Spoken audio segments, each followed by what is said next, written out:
All right. You guys good? Everybody good? Okay, all right. All right, welcome. Good evening to the West Ada School Board meeting. We'll call it to order. I would like to hear the loudest Pledge of Allegiance I have heard in this room before tonight. So everybody stand, please.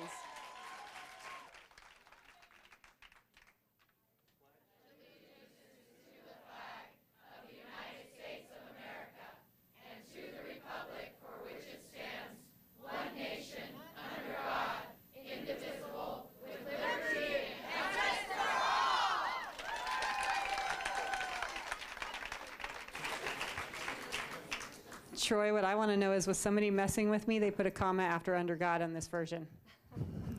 So, all right, welcome. Hey, I'm going to, just because we have so many people in the room, and I don't know how many people have been to a board meeting before and how many haven't, I want to just set the stage for, this is a business meeting, and so one of the things that we need to be very conscious of as we go through the meeting tonight is respect, and it's very intentional, we respect for all people in the room.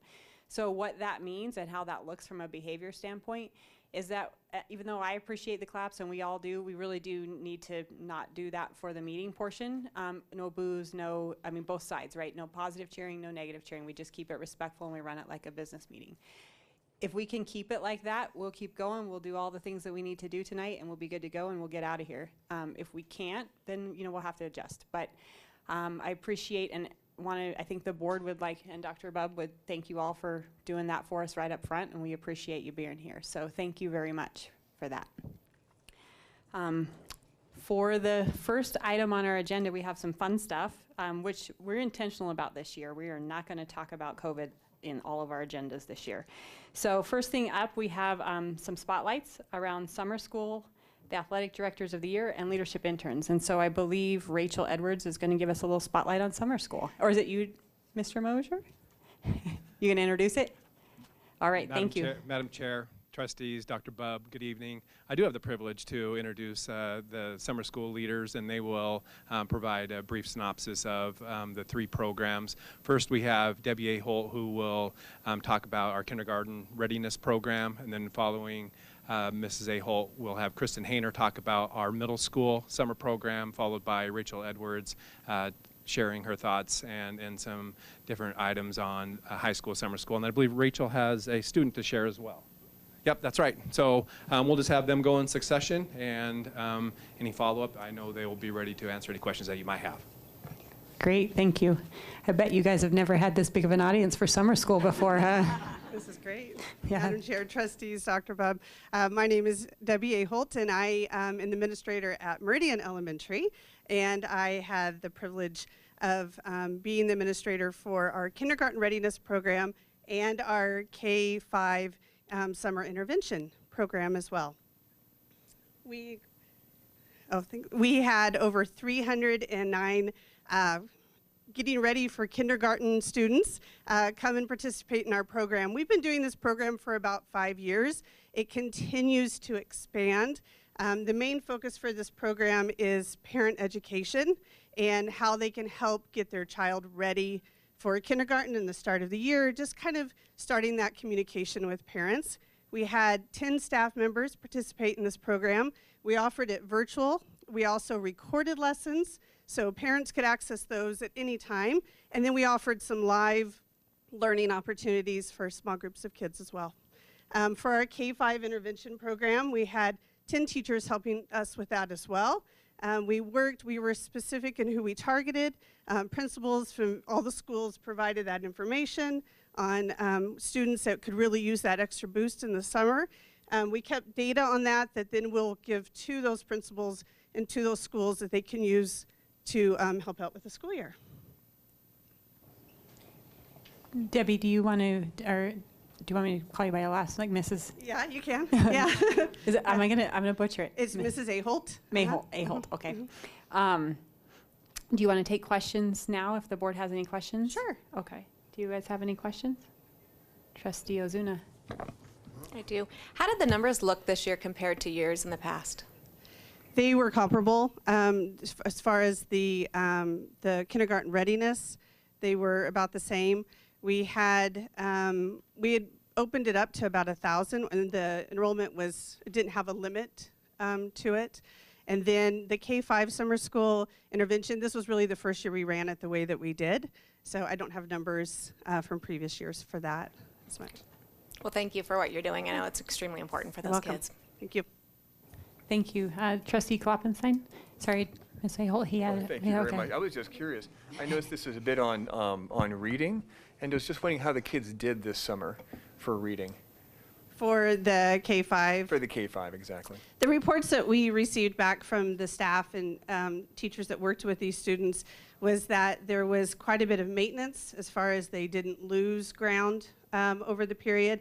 And then there was reports of quite a few students that made growth that will impact their reading then again this fall. Thank you very much. Thank you. Is there any other questions? Thank you.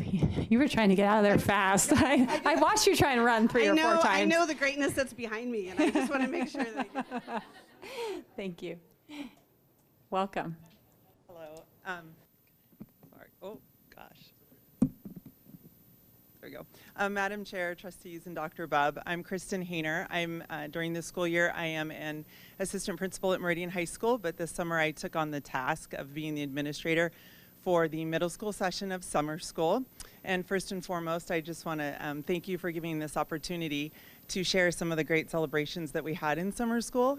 6 weeks, it was a wild ride, but it was great, and we had some good successes. As you see there was our wonderful staff and support staff that came in every day over the 6 weeks, gave up their summer to make sure that these students showed some good gains during that time, and some of our fabulous students there highlighting some perfect attendance for the entire 6 weeks. That school started at 7:30 for these middle schoolers, so that was no small task to get them. Most of them caught the bus before 7, so that was good for them, for those some of our star students there. So. And as you can see here, here's some data. We used the iReady program during the middle school summer school session. Our teachers used it for diagnostics and assessments. Kiddos took those diagnostics when they showed up, and then the teachers used the district curriculum to support what gaps and holes they could see. And then they would, they went ahead and did some assessments, formative assessments halfway through, and then again. And so then we took that and we could show some growth in math and English. They were the content areas that used that iReady program. So total of 394 credits attempted, and 90% of those were passing. So we felt like we had a pretty good success this summer with having the students in building. So any questions? Thank you. Is there any questions? I have one real quick one. Yes, Madam Chair. So the data shows, so let me walk you through my thinking here. 100% of the students showed a year and a half plus years of improvement, and they're at 62% were at grade level.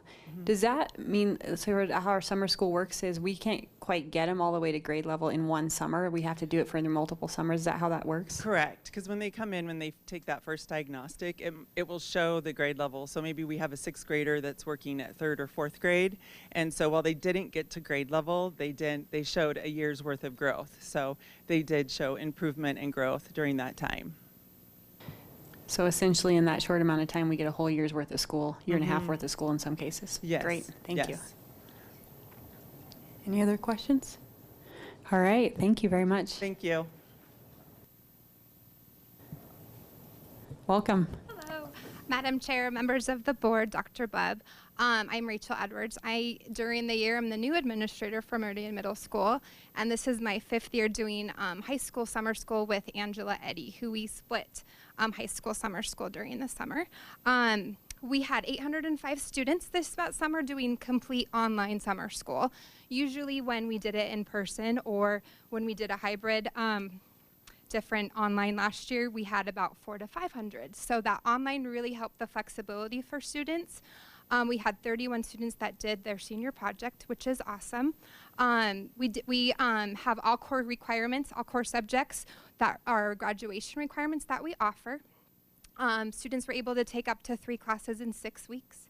To help them get acclimated, we did an orientation session for all of the students so they understood the FUEL Ed platform, which was new this year for most of our students.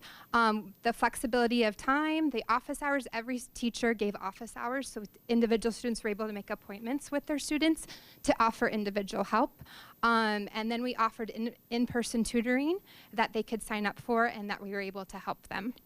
Many students were able to work, go to their sports camps, go to their practices, go on vacation and still complete their credits. And then we had online support for our IEP, EL, and 504 students with a special ed teacher that was meeting with them online. And then they had archived and lived classes that they could then watch those classes anytime they could if they were working during the day. So I have a special guest with us. It's Mina Sukasem. She is going to be a senior at Centennial High School, and she's here to share some of her comments about summer school. Welcome. Hello, I'm sorry I'm short. I appreciate you having me. I also apologize for any stutters. This is a lot of people. So as she said, my name is Mina Sukasem. I'm going to be a senior over at Centennial this year. School is really important to me. It's been important to me since I've been in school. And I really love to spend the time that I have during summer getting caught up or getting ahead in some of my classes. So this year, I was taking the online English summer school class with the senior project included, so I could get that out of the way and have more credits to do other things for my senior year. At the same time, I was taking 3 other courses through CWI, 2 of them being chemistry and the other being my other English credit. And so because I had specific times to be at the campus and specific times to log on for those classes, this summer school with the online option, it gave me a really great opportunity to be flexible and prioritize those classes. I reached out to my teachers and asked what the late grade policy is, because I know that's a big deal to some people. And as long as every assignment was turned in before the last day of school, I would get full credit points, which was really helpful, so I could, again, prioritize those college classes. So the overall schedule and the flexibility was really helpful for me, and I was able to get ahead. So, yeah. That's really great. You guys have any questions? Trustee Kofelt? Yeah. Why is she laughing? No, I just like to say how impressed I am with your ambition. I mean, Thank you. that is something to be respected. And, you know, it's great for me to hear from, sometimes, you know, these programs are in place and you don't sometimes really get a feel for down in the weeds how these things help people, or there's certain programs that hinder. And so to hear that flexibility and how that really helped you accomplish some of the college stuff, that's really helpful. So thank you for sharing. Yeah, of course. Thank you. Is there any other questions? All right. Thank you guys very much for the report. Oh, we have one other thing here. Oh, okay. No. Thank you so much. Dude, we missed you, man.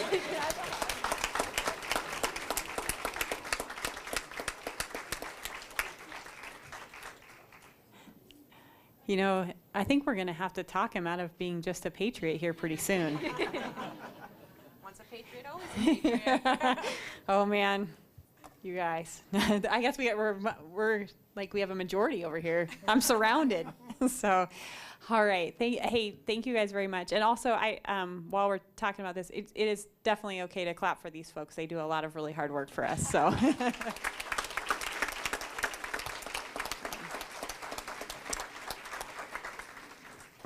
While we're transitioning to the next spot, and I think Mr. Warr's coming up, I did see some people have to move through the line back there, so I really would ask if you guys can at least make a path and not block the door, just purely for safety reasons, that's all. Just, we do need folks to be able to get out of the room if they need to quickly. So, thank you.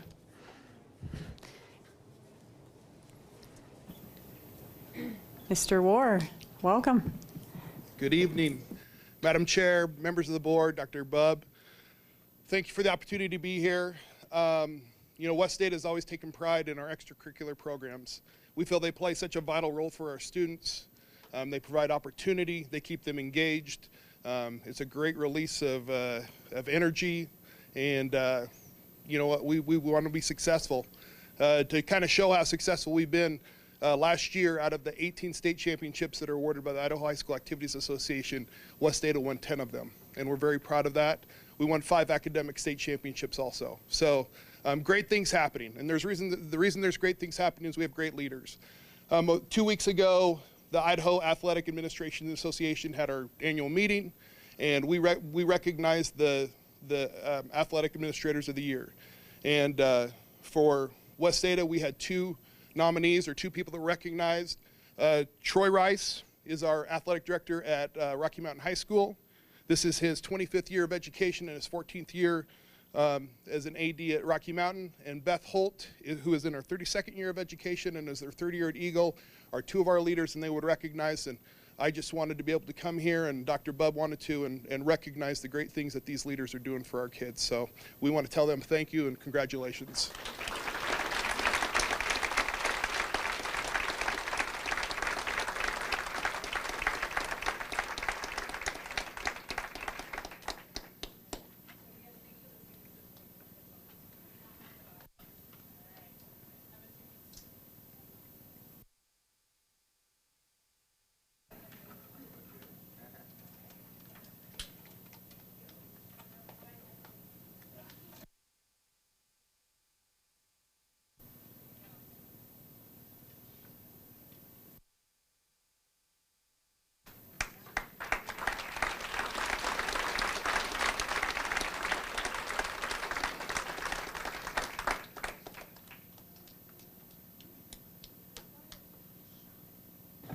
All right, Mr. Myers, last spotlight on the agenda, the leadership interns.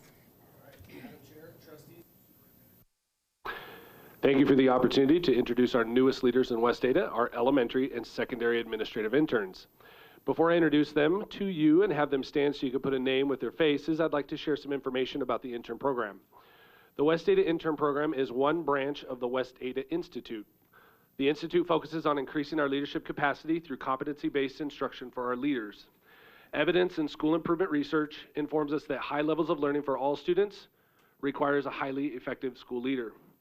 With this conviction and focus on school improvement, we are purposefully designing and planning scheduled learning opportunities for our leaders throughout the course of this school year and the future. Our interns are an integral part of our efforts to increase our leadership capacity, and we look forward to celebrating their successes, knowing that it directly impacts student success in West Ada. I also want to thank the building principals at each of these sites and want to recognize their willingness to mentor our future leaders through a very rigorous program and the additional efforts it will take to ensure all our interns have the skill and the will to be school leaders before or at the end of their 2-year program. As I read their name, if interns, you will please stand to be recognized, as many of our interns are with us here this evening. At the end, we won't have them address the board directly, but if you do have any questions about the program, I'd be more than happy to address those. So, Wendy Palmerton. Wendy will be at Galileo and Star Elementary. Danny Daw. Danny will be at Meridian Elementary in Hillsdale. Marcus, do you want to have them come up so everybody can see them? Sure, you want to come on up? Come on up. This is love just that. about the size of an elementary school in this room right about now. So They would love right that. up here in front. Come on up. There you go. Awesome. Great. Thank you, Danny. All right, Renee Wilson. We'll give you time to come up. Renee will be at Sienna and Chief Joseph. Yeah, clap for our leaders. That's great. Lisa Dugan. Lisa will be at Frontier and Spalding Elementary.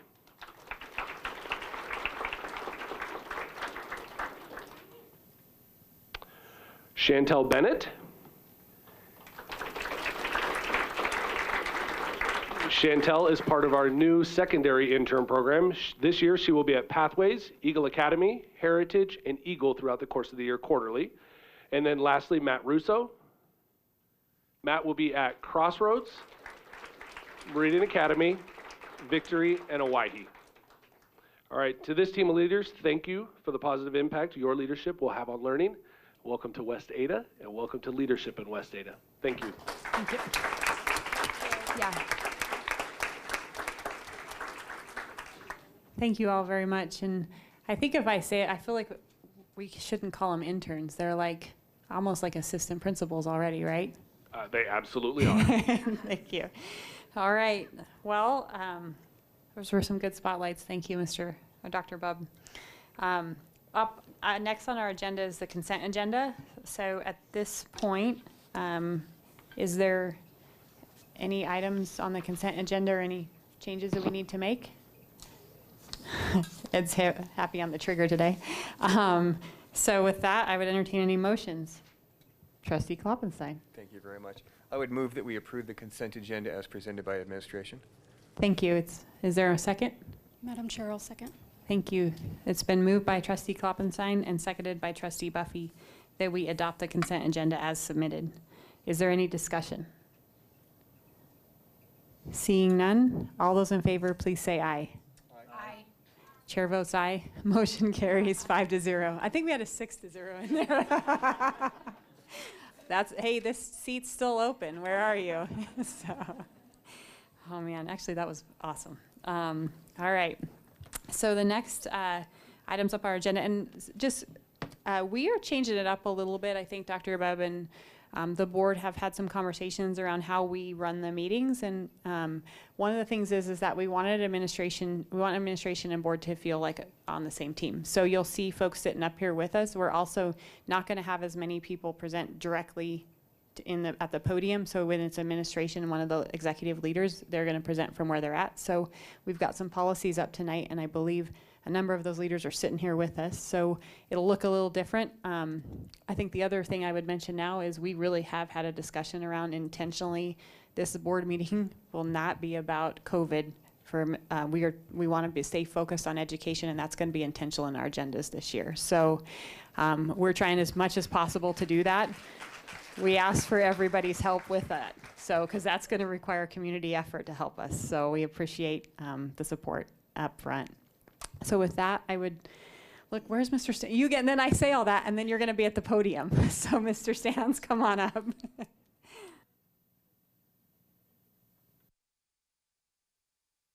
Well, good evening, Madam Chair, trustees, and Dr. Bubb. First of all, I'm just in awe over how much public support there is for my student self-transportation policy.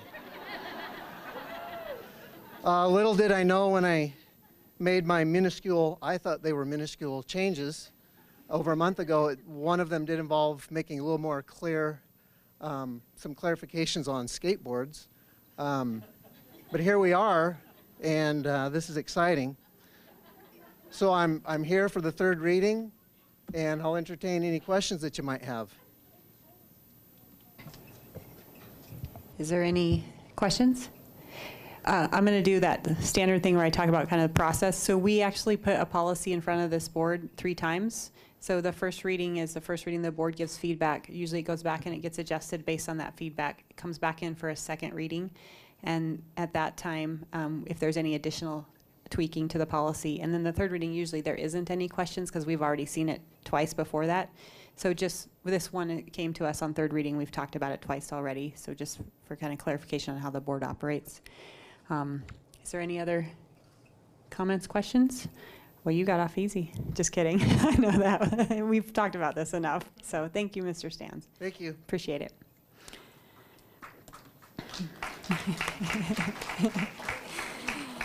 All right. Mr. Heller, you've got the school of choice policy. And before you talk about this one, there is a rare occasion where we move something from first reading to adoption, and that's when, so there is some times that we do that, but most of the time our policies go through 3 different readings. This is one of those scenarios where we may take some action on it up tonight because it's something we need to start the school with, and it's not a significant change. So thank you. Thank you, Madam Chair, members of the board, Dr. Bubb. So we are asking the board tonight on a single reading to consider extending the change we made last year to the school of choice policy, which specifically relates to students who currently attend a school of choice or a school with a capped enrollment, and they choose to enroll in virtual Schoolhouse, that they can return to their school of choice at the semester or in the fall of the next school year. That was the policy we put in place last year, which was really put in place to allow for these folks that are in school of choice who want to go to virtual Schoolhouse to do so without feeling like they would lose out on that school of choice when they wanted to return. I want to be clear, we didn't save seats. So when a school of choice student leaves to go to virtual Schoolhouse, if there is a student on that waiting list, we do move that student into that empty seat. We aren't saving seats and not using those seats. We had no issues with this last year, so we are asking the board to consider in a single reading extending that for the 21-22 school year, so these parents can make some decisions for virtual Schoolhouse for this current school year. Thank you. Is there any questions or comments? Trustee Kofelt. Thank you, Madam Chair. Yeah, just a kind of a follow-up to your comment about we don't save seats. Obviously, this probably doesn't happen a ton, but if you're not saving the seat and then an individual returns from virtual Schoolhouse, do we just carry a larger number? Trustee Kofelt, that is correct. Now, I'll tell you, in general, the only two schools last year and this year that we saw with an actual significant wait list was Galileo and Barbara Morgan. Those were the two that had a wait list where we were actually moving kids into those empty seats. Most of our schools of choice and most grade levels do not have a wait list at that grade level. So in that case, if there's nobody waiting to move in, obviously that seat does remain empty. If there is a wait list, we put a student in there. If mid-year a student wanted to come back to that to fill that spot, then yes, that classroom would now have one more student than maybe the enrollment might live at. But again, we didn't deal with this much last year. We saw very good results of having this policy. No students lost out on a chance to be at a school of choice. No students lost out on a chance to be a part of the programs they wanted to be a part of because of this policy change. Thank you. Is there any other questions or comments? All right. Yeah, mine too. Renee's too, probably. All right. Thank you, Mr. Heller. The next item up on the agenda, Mr. Myers, is our academic freedom and teaching controversial issues policy. So, Mr. Myers, we'll welcome your advisement. Thank you. Thank you, Madam Chair, trustees, and Dr. Bubb. The first reading, well, I'd like to set the stage for the work and purposeful feedback process we've used in the development of the first reading of Policy 602.20, Academic Freedom and Responsibility in Teaching Controversial Issues. Knowing the current policy was inadequate, a policy review committee was convened and met to develop the first draft you have before you now. Members of this committee represented the multiple roles of those who would utilize this policy as a guideline, including our board members, building principals, district leadership, and teachers. The committee reviewed and revised an initial draft of this policy that was framed around the ISBA model policy on academic freedom. After 2 meetings, an initial draft was created, and this is the first reading you have before you now. We also want you to be aware that we've created opportunities for teachers and building principals to provide feedback on the policy. We have received input from 66 respondents. 2 questions were asked via a survey. Excuse me, 1 question was asked via that survey, and that question was, how well does this policy provide clarity for administrators and teachers regarding the expectations around academic freedom and teaching controversial topics in the classroom? The scale was a 1, which was no clarity at all, and then a 5 being great clarity. They were ranked by those 66 respondents. Of the 66, 23 responded with a 5, meaning great clarity. At a 4, 28 responded, so that being a total of 51 respondents at either a 5 or a 4. At a 3, 13 respondents noted that that was that level of clarity, and then only 2 said that there was no clarity whatsoever within the policy. This input will be used by the committee, and any revisions and changes will be brought to you at the second reading. So thank you for taking a moment to let me set that stage for the policy. And with that, I'd be happy to answer any questions and suggestions you have for revision for the committee, knowing that as a committee, we already have our next meeting scheduled to discuss this input on Thursday, August 12th. Thank you. Is there any feedback, questions, comments? Trustee Kloppenstein. Thank you very much. I really appreciate all the work. I know it's a lot of people have put a lot of work into this. I just had a few questions and comments. One was on the second page, letter A. Was curious what's the thinking behind administrative guidance and counsel?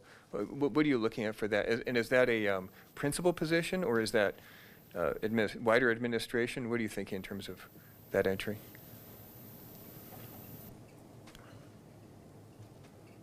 I think it's administrative guidance along with district guidance, and I think that part of that is going to be an opportunity for those administrators to be able to provide those guidance for teachers if and when those controversial subjects do come up, knowing that there is some of it going to be pre-planning involved, knowing that that unit may raise some of those conversations with teachers, but at the same time, knowing that those controversial issues and those conversations may come up from students within that classroom, and so giving them an opportunity to not only redirect those questions that's outlined in the policy that way, but then also to say at this time, that's a great question to take it home and answer with your parents, or let me talk with your building principal, let me talk with the principal first before we respond and move forward with that. So I think building administration is part of that guidance. I think that the department teams and department chairs are part of that conversation as well. But I do know that when it comes up, there are decisions that are going to be made. If it's pre-planned, it needs to go through a building principal and department chair. If it's not, then this policy allows for some of that guidance for a teacher to respond appropriately.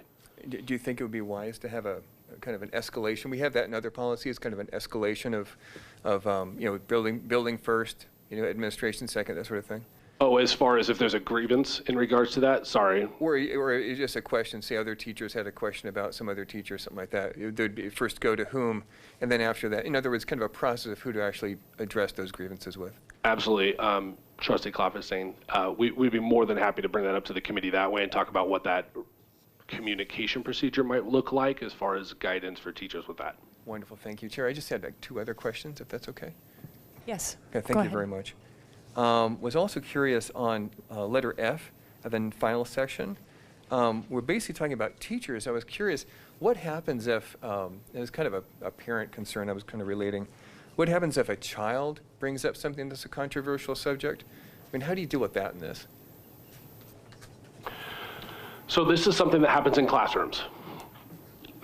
Through conversation, there are going to be times in which a student will bring up information, raise a question, provide feedback to a question to a teacher or to a classmate where the original intent of what they were answering might not have been the intent. And so it does raise some controversial issues that way within the classroom.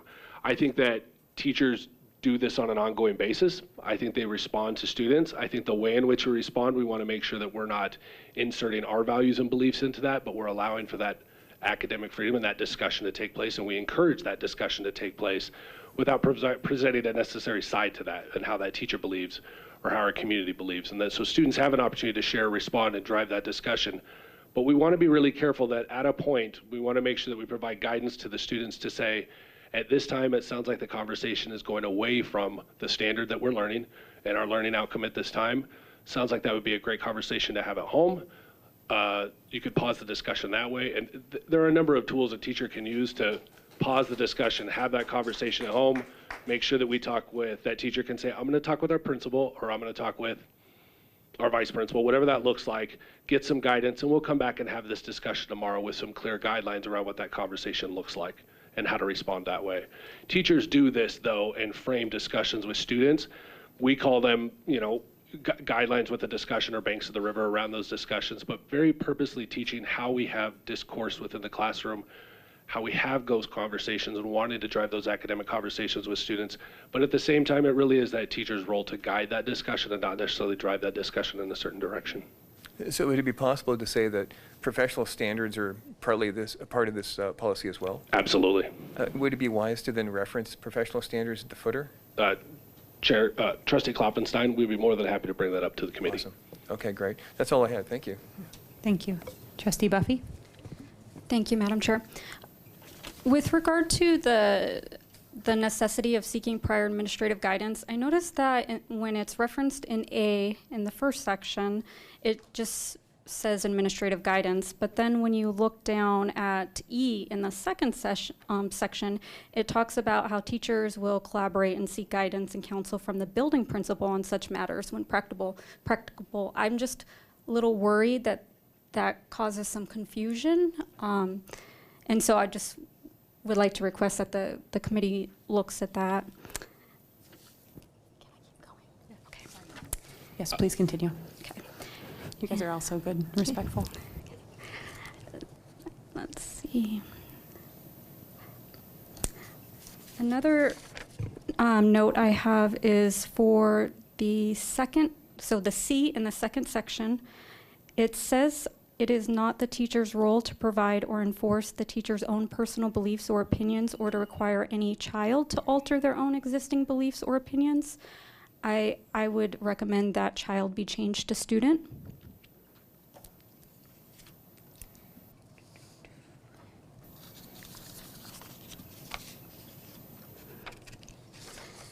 And then I'm curious if the policy committee had any discussion around teachers' opinions. So I see in our draft policy that it says that teachers will not share their opinions. I know that it's very common in academic freedom policies in school districts to allow the teacher to share their opinion, but not impose it as the authoritative answer, or only offer that opinion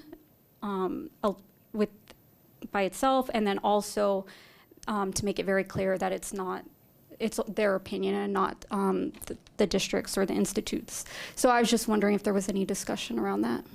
Yeah, Trustee Buffy, there was discussion around that, and I'd be more than happy to bring that up with the committee to provide any language that might help clarify that within the policy. Thank you. Absolutely. Thank you. Is there any other questions, comments? I'm sorry, Madam Chair, I have keep one going. more. Go ahead. Sorry, I'm sorry. I didn't mean to cut you off. And this is only technical. When I was, reading through the policy and everything, I had a real hard time keeping track of my notes for the first section and the second section. They're both A through F. If we could just get some, I don't know, section A, section B, something, or section 1 and 2, just to be able to better differentiate between those. And I think that was all. Trustee Buffy, Madam Chair, that's something we can absolutely do. Thank you. Trustee Kofel. Thank you, Madam Chair. Yes, Mr. Myers, you had mentioned that you had 66 responses to the survey. Was that sent out to a specific working group, or was every educator sent that survey and given the opportunity to respond? It was sent out to all. To all of them, okay. And then I'd just like to make just a kind of an overarching comment, because my colleagues here have kind of hit on the high points for my notes, but I've received a few emails from some educators, and I can see how, as we visit a policy like this, someone could take this as a personal affront to their professionalism. And I truly believe that we have a very professional staff of educators in this district. And so I want to assure those folks that I think when it comes to things like this, it's very beneficial both for the district and the educator and the employees to have kind of those boundaries, and so that everybody understands what the expectation is, because that helps keep us all on, beaten to the same music. And so I bring that up only because I did receive a few emails, and I don't want anybody to believe that we don't think our staff and our educators are professional, but I do believe that it's important to have a document like this because it protects everyone. Trustee Kofeld, Madam Chair, similar conversations were had within that committee that way, absolutely, in regards to respect we have for our educators and our great teachers, respect for the students and the value of discussion within a class setting, and then also the importance of providing that level of clarity. Thank you. Thank you. I'm going to go along Trustee Kofeld's lines. I think really good clarity is important in a policy like this. And when I break it down by the areas of clarity, I think the teachers need good clarity on how to teach in situations like this that will keep the rigor of what they're teaching at the right level, and also that there's good understanding of what the expectation is in that process of teaching. From a student perspective, I think students need to understand what classrooms look like when they're learning in situations like this. And then from a parent perspective, we all need to have good clarity on what's the expectation from the situation that our students are being put in.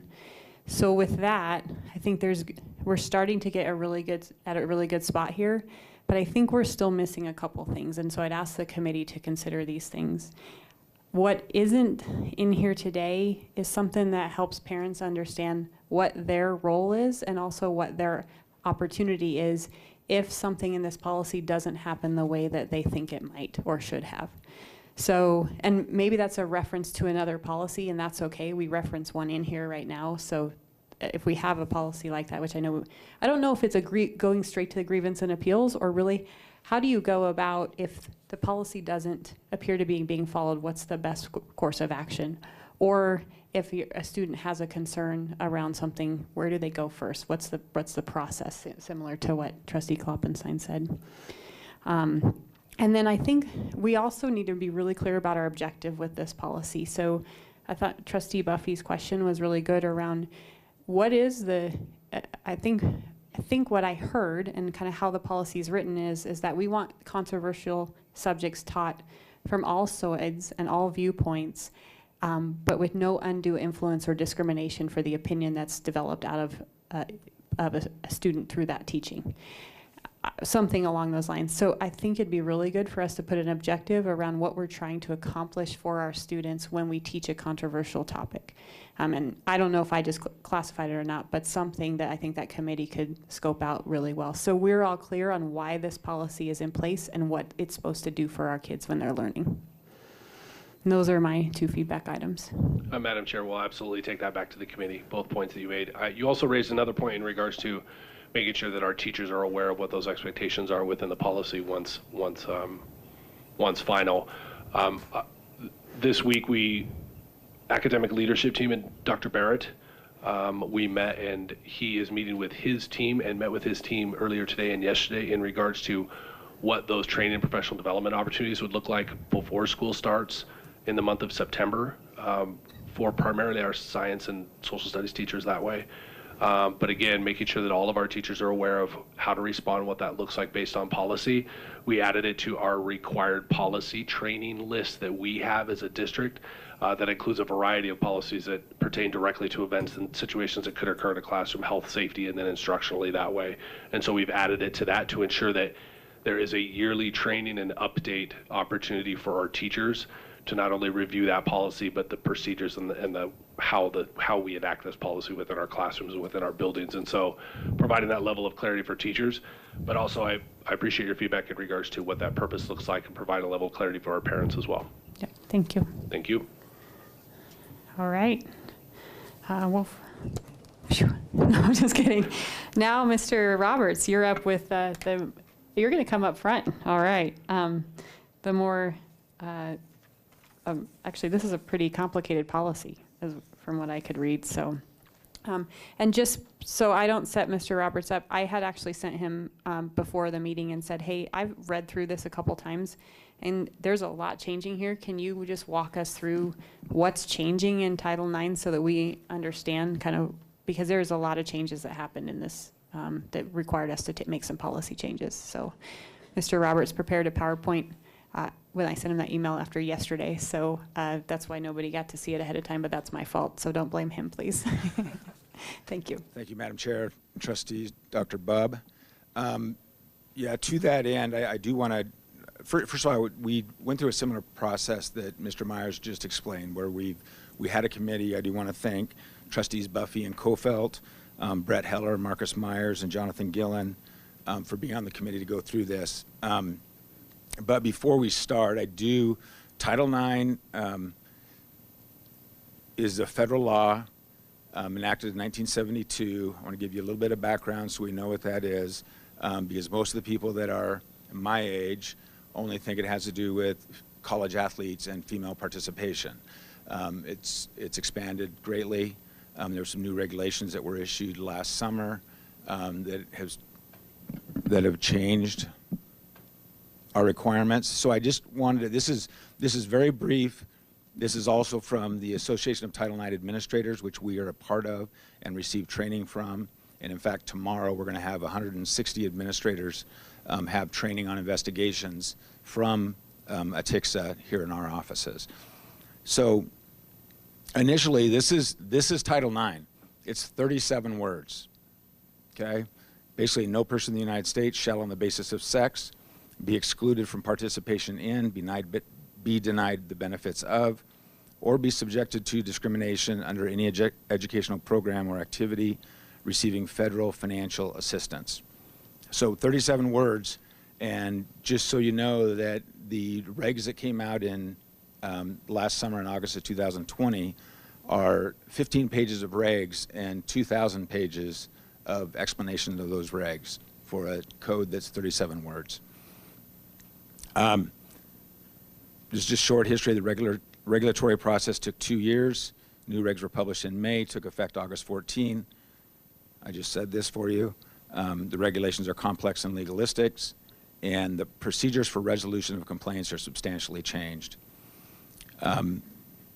Just as summary, Title IX protects students and employees who are impacted by sexual harassment, sexual assault, dating violence, domestic violence as well, and stalking. When these behaviors occur and a formal complaint is made, we are obligated to address and remedy them and ensure that no one is denied effective access to the educational programs of West Ada. West Ada has jurisdiction requirements that we must follow to determine whether a complaint falls within Title IX or is to be addressed by other policies and procedures. Complainants are well protected by the regs in terms of supportive measures. Complainants and respondents are each entitled to an advisor throughout the resolution process. The regs have created options for an informal resolution. And to protect the due process rights of respondents, we are now required to use a formal grievance process for certain type of allegations. So that's a very, very brief summary of a lot. But just as Title IX really has two parts, discrimination and harassment. Discrimination is really sex or gender discrimination, and program equity. And just for the record, we have, for Mr. Wars here, for the last 8 years or 10 years, we do have an open OCR investigation, if you will, regarding our participation with males and females in West Ada that Mr. Warren and I work on an annual basis, and making sure we have opportunities for both males and females in the same ratio that we have male and female students. Harassment is either quid pro quo, which is this for that, hostile environment, and we cannot retaliate. This just gives, I'm not going to read all of these, but this gives kind of some of the issues underneath sex-based discrimination and sexual harassment. And then the essential compliance elements for K-12 schools. Once any school district employee has actual notice of sexual harassment, sexual misconduct, the school must take immediate and appropriate steps to investigate what occurred. This obligation is absolute, even if just an initial assessment is completed. We must take prompt and effective action to stop the harassment, prevent the recurrence, and remedy the effects. And that action that we must take is regardless whether there's a formal complaint that's filed. This is kind of the Title IX commandments. The investigation must be thorough, reliable, and impartial. Our process must be prompt, effective, and equitable. And the remedies are to act reasonably to stop discrimination, to act reasonably to prevent recurrence, and to act equitably to remedy effects. The Title IX process overall, when we get to this policy, is really that there's an incident, there's initial assessment, a formal investigation and report, a determination, and an appeal. That's the process, and it's really the Title IX process, and it's overall called a grievance process in the federal law. Underneath each of these is kind of the questions that you would ask in each of these situations, and the process that would happen. And now I'm to the policy. So before we start, is there any initial questions, or is that way too fast and way too much information along the way? Any questions on the process or Title IX? Okay, you did good, thank you. Okay.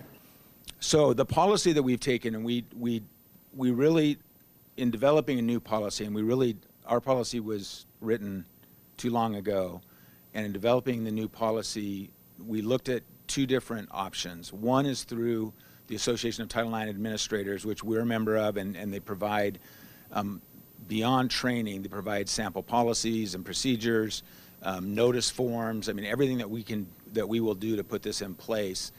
And they have a sample model policy, but again, based on these new regs, that model policy is 71 pages long. So it's virtually the length of our entire policy manual. We also, as we've talked in the past about looking at the Idaho School Boards Association policies and model policies, and going that route for a lot of our policies in the future, they have a model policy that they have updated for this. The policy is much shorter, 4 or 5 pages long, and then it goes along with a set of procedures. So our policy will be shorter in the policy manual, but we will have a link to an official set of procedures on how this grievance process looks. So some of that is why it was different for the board seeing this for the first time, that we had this policy that's relatively short and broad in scope, and then we have a procedure document that's behind that that is very prescriptive, which the regulations are very prescriptive on how we handle these cases. So you've had the policy. Is there any comments or questions that you would have for me regarding the policy to take back to the committee? And we also have a meeting scheduled to revisit this next week after this board meeting. Thank you. Would you guys like to do questions and comments, or did you want Dave to walk through any of the policy first, or Mr. Roberts, sorry? You guys good? Okay. Questions, comments, feedback? Trustee Kloppenstein. I would appreciate, actually, if you could just walk through the policy just to outline it, if you wouldn't mind. Yeah. Mr. Roberts, are you comfortable doing that for us? Just outline kind of the sections and maybe also what's different now than what we've had in the past, if you can keep that from memory or get us that from memory. Sure, Madam Chair, Trustee Kofelt. So the previous policy, you can see that is redlined out, and it basically is, again, very, very general, saying that we follow Title IX. We will follow the basis of Title IX, how we'd apply the policy, how we would enforce the policy, and what the grievance procedure was, which was very short. We also have separate policies in our policy manual currently regarding sexual harassment with employees, with students, that have grievance procedures as well. So this wasn't the only place, and still will not be for a bit, the only place where we have a grievance procedure for certain types of discrimination or harassment. So the new policy really starts, oops, Troy, that was me. The purpose of the policy, so really we have policy purpose, and basically it is that we're going to prevent any harassment based on sex. It talks about the scope. This is for all of West Ada School District. Title IX, we are under the jurisdiction of Title IX in any of our buildings, in any events that we have, that we sponsor where we have students and employees. We could potentially be subject to Title IX violations. It talks about a policy statement basically saying that we will not discriminate. We're committed to not discriminating. We're committed to having a safe place for our students, regardless of their gender or sex. Some of the requirements in the deal is you do have to have, you have to identify in your policy the Title IX coordinator. As you guys know, the board does appoint some of these positions at the organizing board meeting each year. So this list, the Chief Human Resources Officer serves as Title IX coordinator. How people could raise concerns if I was the respondent in a case, and how that would go. It also has a statement about mandatory reporters. Under the new federal regulations, every employee of West Ada School District is a mandatory reporter, and that's for all K-12 organizations. Every employee of a K-12 organization that receives federal money is a mandatory reporter of any kind of Title IX violations that they believe may have happened. We provide contact information in the policy. We also identify people that will serve as investigators, and this is one area, just for your comment, that I do need to change or bring to the committee to change. We have a statement: the following people will serve as investigators to inquiries regarding non-discrimination policies. These are really our lead investigators. We are training, and the training we're going to have the next 2 days, every one of our building administrators will be fully trained in investigator training. It's not our expectation necessarily that we had this case that person would be the investigator necessarily, but they may need to be an investigator.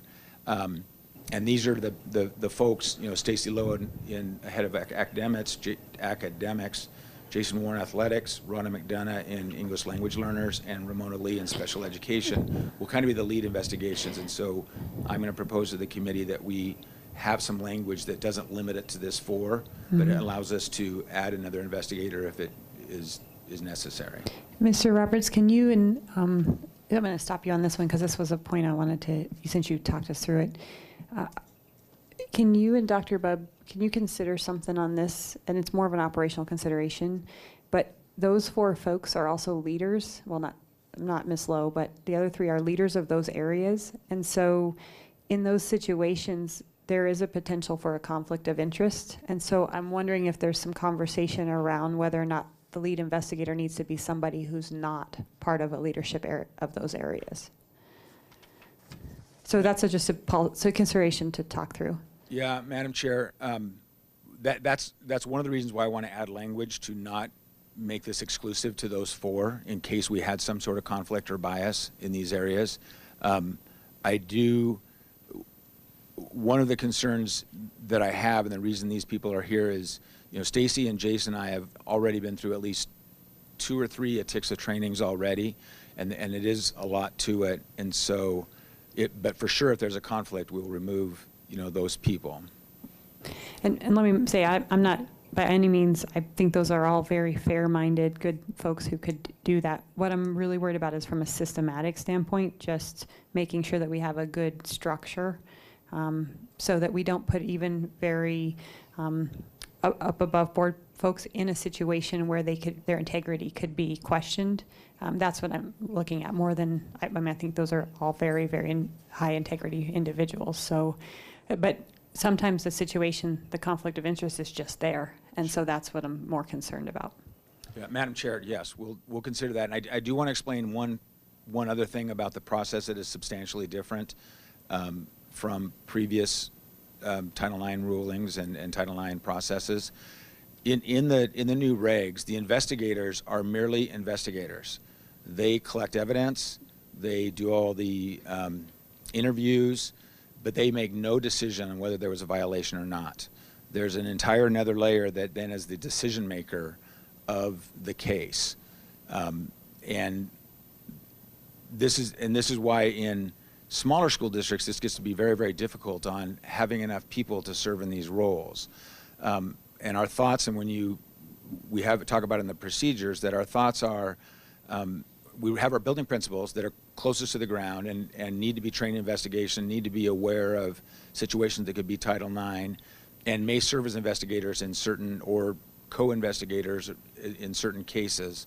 But then once we get to the investigator that's actually writing the report, above that, then there's a decision maker. And the thought process is that our regional directors, our academic chief, our chief operating officer would be, and our deputy superintendent and superintendent would be all trained in decision-making training and could be a decision maker in those matters. So there is a hierarchy, and for sure, the process and the procedures is if there's any bias, if there's any conflict, people have to recuse themselves in that process. Thank you. I don't know, Trustee Kloppenstein? Thank you very much. I just had one question about the phone number. Whose phone number is that? That is the main phone number for this office. So there's one for Title IX, is that correct? Just for Title IX? Is it dedicated? No, that is that's the main phone number for the district office of West Ada. I'm just wondering, as far as, I love the gesture. I think it's actually really upfront and transparent. I'm just wondering if we're going to have it in policy, would it be wise to have a dedicated phone number, therefore for reporting purposes? So if somebody says, I called in, but no one picked up my answering message or what have you, would that be a problem for reporting? Madam Chair, Trustee Kloppenstein, that is a very good point. And when we get to the procedures, there will be a dedicated phone number for reporting that's completely separate from this contact information. There'll be a separate web link for reporting and email opportunities for reporting that are completely separate. Okay, very cool. Thank you. Thank you. Please go on. Okay. So the next part is I didn't talk about before, but who governs this is the Office for Civil Rights, OCR, we refer it to. And so we have to put in the policy the notice. We're governed by the Seattle office, that region, and we have their address in there. It talks about, this is what, going to Trustee Kloppenstein's point, here's the notice that we'll give. Where we give them, here's the options that they can file a complaint with the Title IX coordinator. They can report online using a reporting form posted at a specific URL, or they can report by phone at a specific phone number for reporting. We also have another part that's talking about our procedures, and we will have a link in this policy directly to those procedures. Describes what a formal complaint is.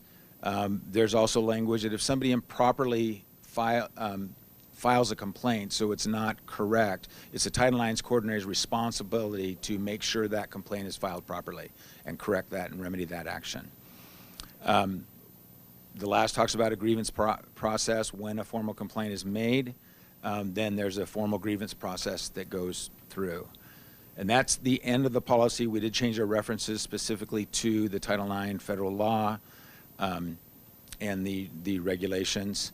Then beyond that, in this document, it's not in here.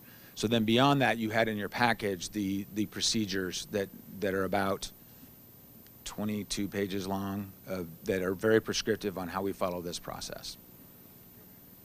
No, it's okay. Thank you. Is there any questions or comments?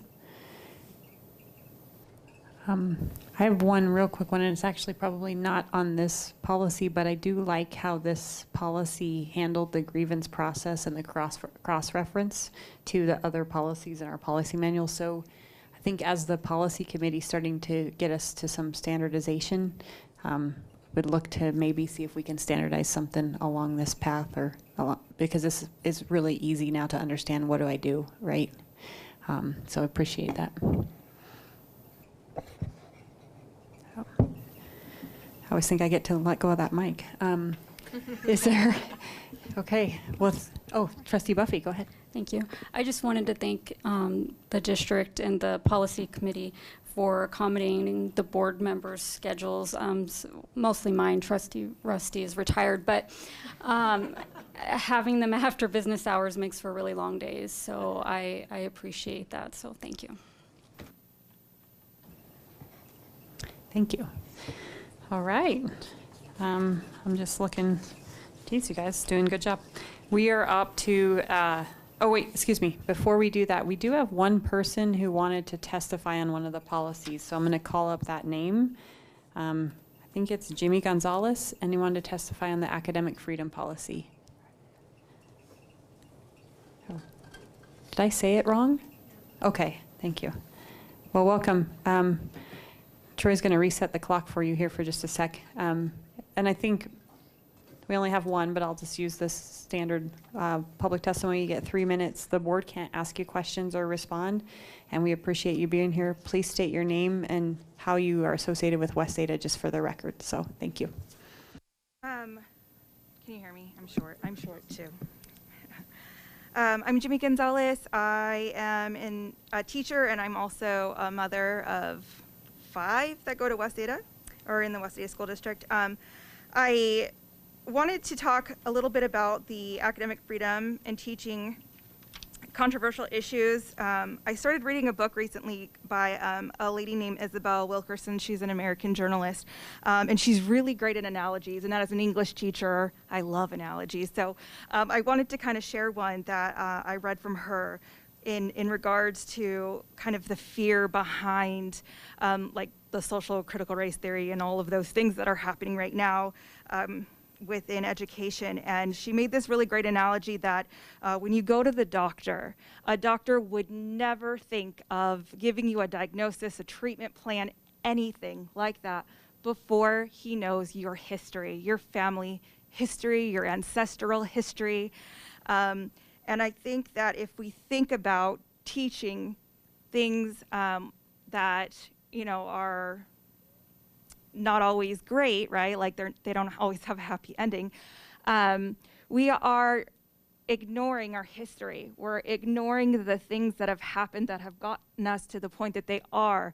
And so to really treat us as a country and make sure we are ready and prepared and the best that we can be, we must be able to teach our history as it is. We can't leave things out. And I think that's just an incredibly important thing to think about and consider when we talk about social critical race theory and our history and the way that things actually played out. So I just want to leave that to parents as a parent and to the board and to the committee in consideration when we're talking about this. It's not just a teacher giving an opinion. It's simply putting out different perspectives, different elements of history that they might know because of their years of academic training that they want to bring to enlightenment. It's not about convincing anyone of anything. It's simply making a point and making sure that we know all of our history so that we can make sound decisions ourselves, just like a doctor does and needs to do. So that's it. Thank you, guys. Thank you. All right. Next item on the agenda, item C, is action items. And we have 2 policies before us that are up for action. So I would entertain any motions. Trustee Kloppenstein. Madam Chair, I would move that we approve revised policy 504.4, self-transportation by students. Thank you. It's been moved. Is there a second? Second. It's been moved by Trustee Kloppenstein and seconded by Trustee Ozuna that we adopt revised policy 504.4, self-transportation by students. Is there any discussion? Seeing none, all those in favor, please say aye. Aye. Chair votes aye. Motion carries 5-0. Next item up is the revised policy 604, schools of choice. Is there a motion? Madam Chair, I'll make a motion. Go for it. I would move that the board adopts revised policy 604, schools of choice. Thank you. Is there a second? I'll second it. Thank you. It's been moved by Trustee Buffy and seconded by Trustee Kofelt that the board adopt revised policy 604, schools of choice. Is there any discussion? Seeing none, all those in favor, please say aye. Aye. Chair votes aye. Motion carries 5-0. With that, we'll move on to item D, the superintendent's update.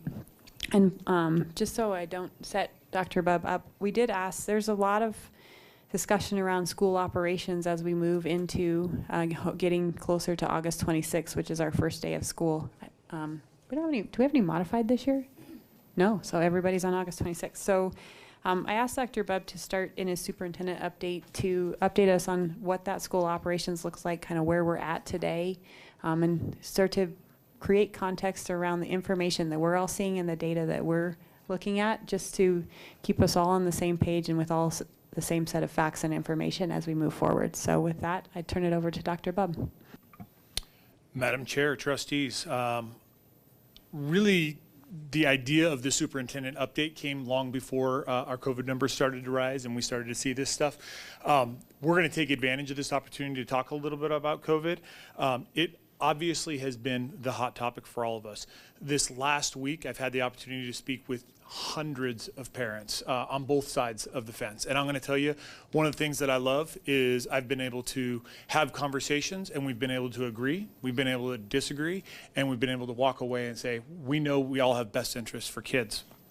I want to thank the board for all of their work. Their emails, I'm sure, have been blown up. My email has blown up. I get paid a little bit more than what they get paid, so I appreciate you guys, and it really has been a huge support. Being able to work through this has been great with all of us. I'm going to start with a quick overview of the data. We can argue data all day. I received some data from primary health. I have some data from Central District Health. I want to acknowledge primary health because they have done something that I think is really important for us. They've really narrowed down some of those age brackets so we can look at non-vaccinated, non-opportunity for vaccine versus opportunity for vaccine. And I think that's important. So as I read some of this, and some of this might be the first time for the board to hear, so I want to make sure everybody hears at the same time. Ages 5 through 11, during the 2-week period of 7/4 through 7/17, we had 6 positive cases with a 4.4 positivity rate. Ages 5 through 11, 7/18 through 7/31, that jumped to a 12.2 positivity rate with 30 positive cases. That same age group, 7/25 through 8/7, jumped to a 13.8% positivity rate with 49 cases. Ages 12 to 18 who have access to the vaccine, parent choice on whether they get vaccinated, but they have access to it. 13 positives during that 7/4 to 7/17 time period with 8.7% positivity. 43 cases that following week with a 7/18, between 7/18 and 7/31. That's a 16.5% positivity rate. And then 70 positives during this last 2-week period, which was 7/25 through 8/7, which is a 21.8% positivity rate. This could represent up to 400 quarantines within our schools. I think the other thing that we consider, or that I like to consider as we look through this, is severity. And the severity, we're really looking at Central District Health. I apologize, these numbers are a week old, but in speaking with Dr. Peterman today, he felt like these are pretty accurate numbers. Central District Health reports 55,191 cases. 1,600 of those were hospitalizations. That's of all ages. That's 2.8%. Of those 1,600, this is for the history of the vaccine, or I'm sorry, for the history of the pandemic since we started. Of those 1,600 hospitalizations, 24 were minors. That sits at about 1.5% of 2.8%. If you look at the total number, that is at 0.04% of cases. That means for our kids, as it sits today, according to CDH health guidelines, or their information, we have a 99.96% that our kids will not go into the hospital.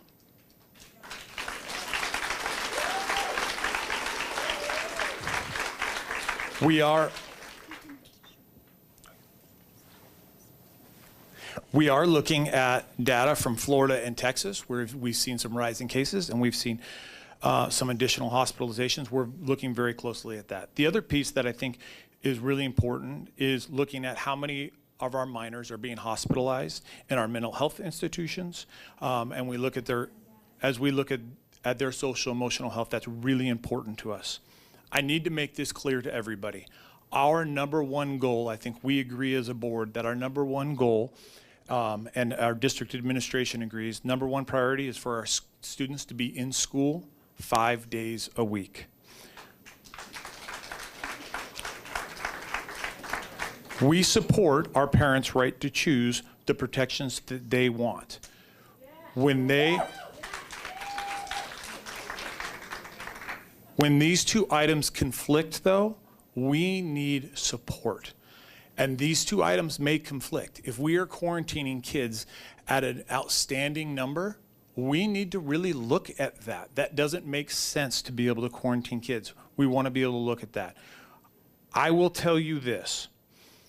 I really want to look at the student perspective and look at this from a student perspective. I believe in the whole student and educating the whole student. I think we as a board believe in the whole student, educating the whole student. That is physical health and mental health. I will tell you publicly, I've been affected by both. I have lost people that I dearly love to COVID.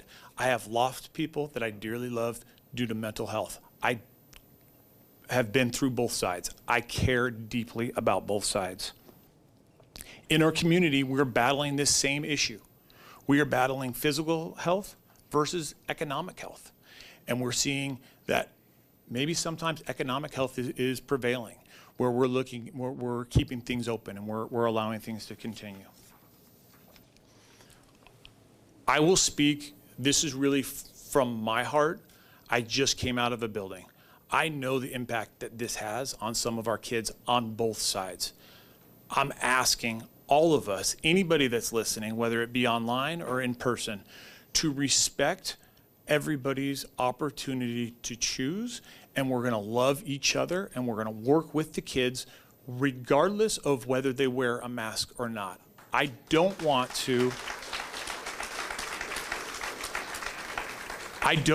kids to look at other kids that say, hey, I'm going to wear a mask, and somehow that casts judgment. Those are our kids. That is not where we want to go with this. The recommendations that have been set forth by CDH and CDC allow for us to look at community transmission. We look at community. We are a large school district. I had the opportunity to drive across the school district from one side to the other looking at property today with Mr. Yoakum and Mr. Gillen, and I had a glimpse of how large our school district is. One of the things that we learned from this is just because it happens in one school doesn't mean it happens in 57 schools. And we can get really good at addressing our schools on a piece-by-piece basis and being able to put parameters in place. That may mean that a classroom needs to have masks. That may mean that a school has to have masks based on spread that we're seeing in a school. That is a piece that we need to have access to be able to do.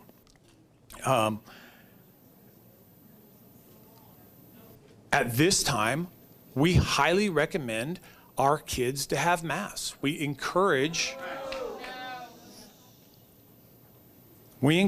our kids to have masks. Our families need to review the data with their kids and make a decision based on their comfort level. This may change. This is where we stand today. It may change. We may have to change course. I will tell you, I've heard all types of things about classrooms and distancing. I want to give some information about distancing. I was able to speak with 3 superintendents in 3 different states today regarding this exact same issue. In those states, they reported to me K through 5, they had class sizes of 32, 33, and 35. Current class sizes, as of yesterday when I asked Mr. Roberts to run the numbers, we are sitting kindergarten at approximately 20 students per class, first grade, second grade, and third grade at approximately 22 students per class, fourth grade and fifth grade at 26 students per class. That's substantially lower than what we're seeing in other states. So when I hear people say, well, CDC guidelines, they also allow for our community to be able to look at where we are at our schools. We have intentionally tried to keep the numbers down in our class to allow for some distancing, which is another mitigating measure. Our virtual schoolhouse, I'm going to start by celebrating Dr. Rayberry. I've heard all types of things about virtual schoolhouse, whether it worked, it didn't work. I'm going to tell you, just came out, our reading data, our IRI data, placed us 3rd overall in the state amongst all virtual schools. That's a huge accomplishment. Congratulations, Dr. Rayberry and those students. Our virtual schoolhouse is really built for the 2 extremities. And when I say the 2 extremities, if we sit and we think to ourselves, as a family, I never want my kid to wear a mask. I never want my kid to see that again. Virtual schoolhouse might be a great option. If we sit and we say, as a family, I want my kid to be in a mask at all times, virtual schoolhouse might be a great option.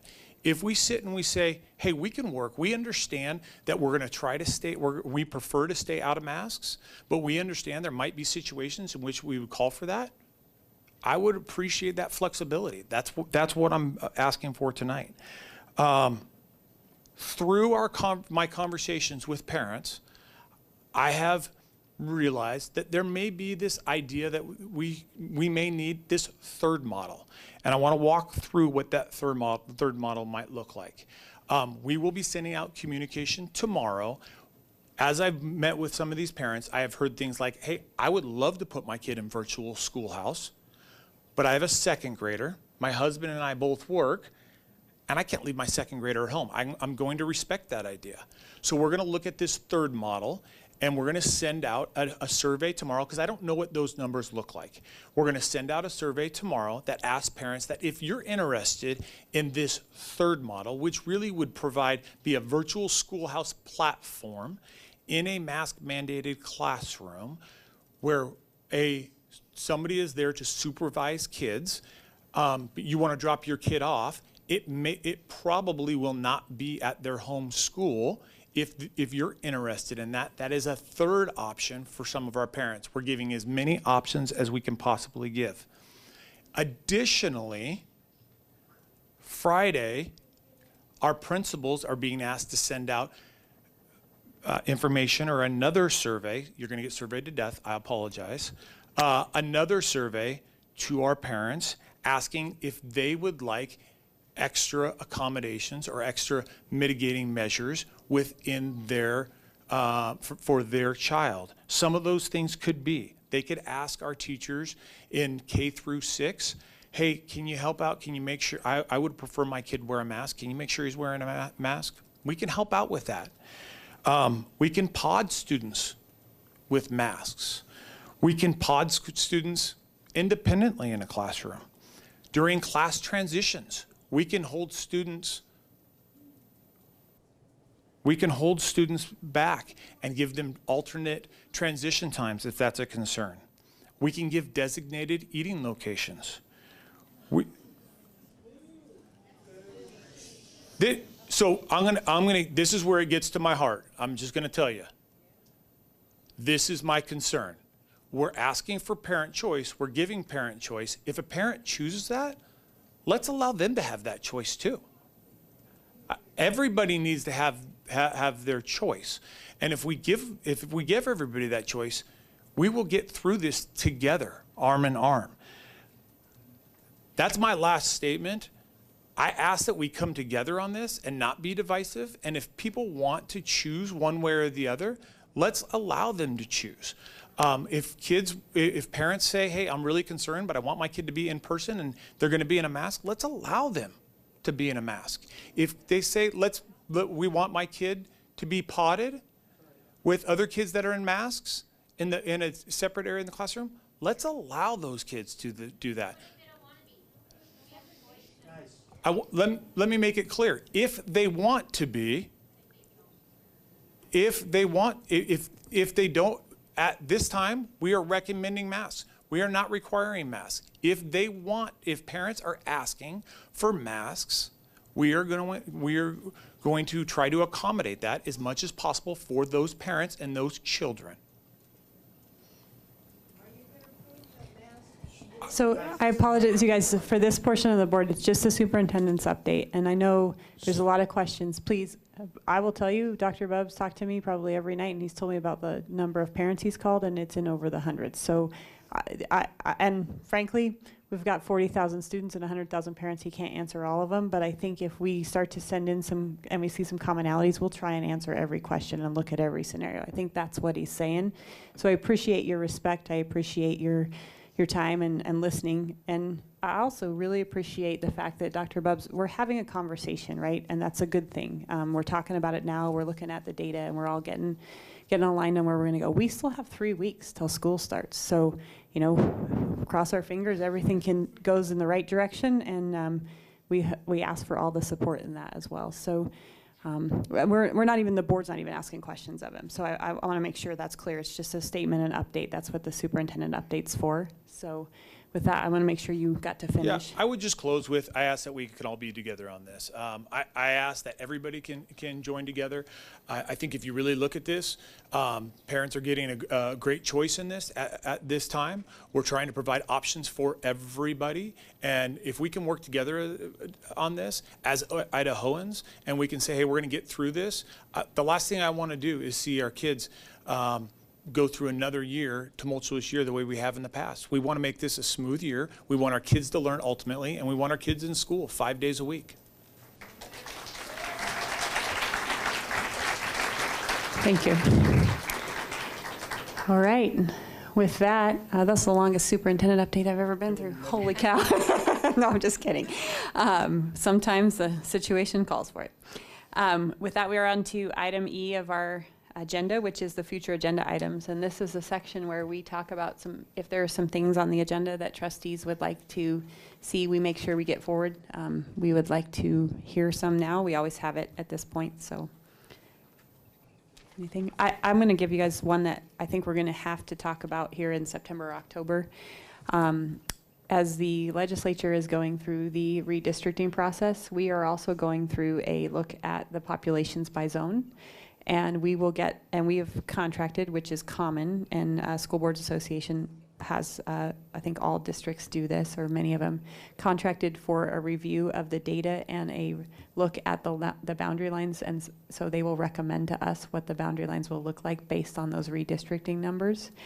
I've asked the School Board Association to also look at whether or not we need to look at a moving from a 5-person board to a 7-person board based on the numbers within those lines. So those are the two things that at some time in September or October, once the census data is out and we get some finalized information, we'll have some agenda on that specific. So just want to let the board know.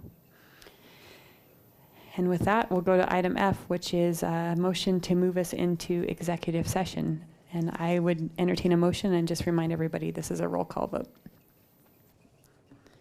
Trustee Buffy. Thank you, Madam Chair. I would move that we enter executive session per Idaho Code 74206 1B to consider the evaluation, dismissal, or disciplining of, or to hear complaints or charges against a public officer, employee, staff member, or individual agent or public school student. Thank you. Is there a second? Second. Thank you. It's been moved and seconded that the board enter into executive session as prescribed. Is there any discussion? Seeing none, we'll start the roll call vote. Trustee Buffy? Aye. Trustee Ozuna? Aye. Trustee Kofelt? Aye. Trustee Kloppenstein? Aye. And the chair votes aye. The motion carries 5-0, and we will move into executive session. For those of you that are here, we're going to move into executive session. That's a closed door session. We only can do this for certain things. We just put the code in place. We'll come back out. We don't know how long it'll be. Just wanted to give a heads up so folks know. So thank you.